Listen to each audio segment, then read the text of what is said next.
Narada, the great celestial sage, was known for his vast knowledge, wisdom, and devotion. He had mastered the Vedas, the scriptures, and all forms of learning, yet a deep restlessness troubled his heart. Despite knowing all that was to be known, he still felt incomplete. A nagging void remained, one that no amount of study could fill. Determined to find the answer, Narada sought out Sanatkumara, one of the four eternal sages, renowned for his supreme wisdom. Sanatkumara was not just a teacher of knowledge but a guide to the highest truth, the infinite Brahman. Narada approached Sanatkumara with humility and said, "O revered one, I have studied the Vedas, the sciences, the arts, and all forms of wisdom, yet I do not have peace. I seek that which is beyond knowledge, beyond words. Please guide me." Sanatkumara gazed at Narada with knowing eyes and asked, "Tell me, what do you know?"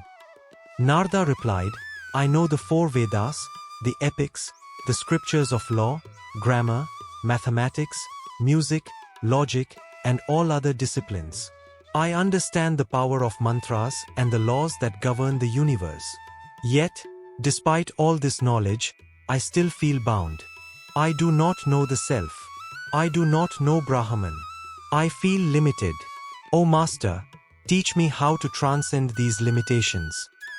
Sanatkumara smiled and said, "Narada, what you have acquired is mere intellectual knowledge, which is still within the realm of limitation. Knowledge that is bound to words and concepts can only take you so far. What you seek is beyond words. It is the infinite, the eternal Brahman. To realize that, you must go beyond the mind and the senses." Narada listened with deep attention. Sanatkumara continued, "Everything that you have learned so far is finite. The finite can never bring true fulfillment because it is always limited. The mind, speech, and senses are all finite. Even the greatest knowledge of the scriptures is finite, for it is expressed in words, and words can only describe, not realize. But the infinite, the true Brahman, is beyond all limitations. Only when you go beyond the finite can you attain the ultimate peace you seek."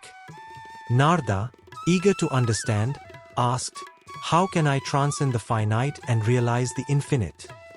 Sanatkumara gently explained, "It begins with self-discipline, detachment, and purity of mind.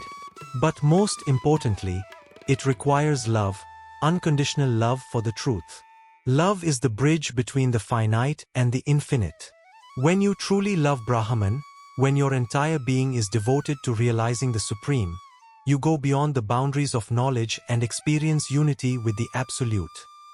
Narada reflected deeply on these words. He realized that while he had accumulated vast amounts of knowledge, he had not surrendered to the experience of truth itself. He had known about Brahman, but he had not become one with it. Sanatkumara then said, "Narada, knowledge is like a river that must merge into the ocean. Until it does, it remains separate. The ocean of Brahman is boundless, infinite, and ever-present. Let go of your attachment to intellectual knowledge, surrender your mind, and dive into the vastness of the self. That is where true liberation lies." Hearing this, Narada bowed deeply. He now understood that the truth could not be grasped by mere intellect, but only through direct realization. He resolved to dedicate himself to the path of self-inquiry, devotion, and meditation, so he could experience the infinite directly. With gratitude in his heart, he left Sanatkumara's presence, no longer burdened by the weight of knowledge, but uplifted by the light of wisdom. From that day onward, he sought not to know Brahman but to become one with Brahman, transcending all limitations and attaining the infinite peace he had longed for.